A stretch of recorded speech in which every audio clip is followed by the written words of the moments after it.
નશાના કાળા કારોબારનો ગુજરાત અને દિલ્હીમાં થયો પર્દાફાશ। પોરબંદરના દરિયામાંથી 700 કિલો ડ્રગ્સ ઝડપાયું। ગુજરાત એટીએસ, એનસીબી અને નેવીની ટીમે મધદરિયે ઓપરેશન પાર પાડ્યું। 700 કિલો ડ્રગ્સ સાથે 8 ઈરાની શખ્સને ઝડપી લેવામાં આવ્યા। આ ઝડપાયેલા ડ્રગ્સની કિંમત આંતરરાષ્ટ્રીય બજારમાં 3,500 કરોડ રૂપિયા છે। ડ્રગ્સનો જથ્થો પાકિસ્તાનથી મોકલવામાં આવ્યો હોવાની આશંકા છે।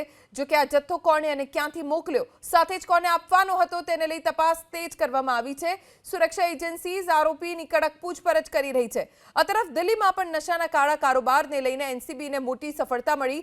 82 કિલો કોકેન સાથે 2 આરોપીઓની ધરપકડ થઈ છે। આ ઝડપાયેલા ડ્રગ્સની આંતરરાષ્ટ્રીય બજાર કિંમત 900 કરોડ રૂપિયા છે। લોકેશ ચોપડા અને અવધેશ યાદવને ડ્રગ્સના જથ્થા સાથે એનસીબીએ ઝડપ્યા। આ ડ્રગ્સનો જથ્થો અમદાવાદ અને સોનીપતથી દિલ્હી લાવવામાં આવ્યો હોવાનો ખુલાસો થયો છે, જે દિલ્હીથી ઓસ્ટ્રેલિયા મોકલવાનો હતો।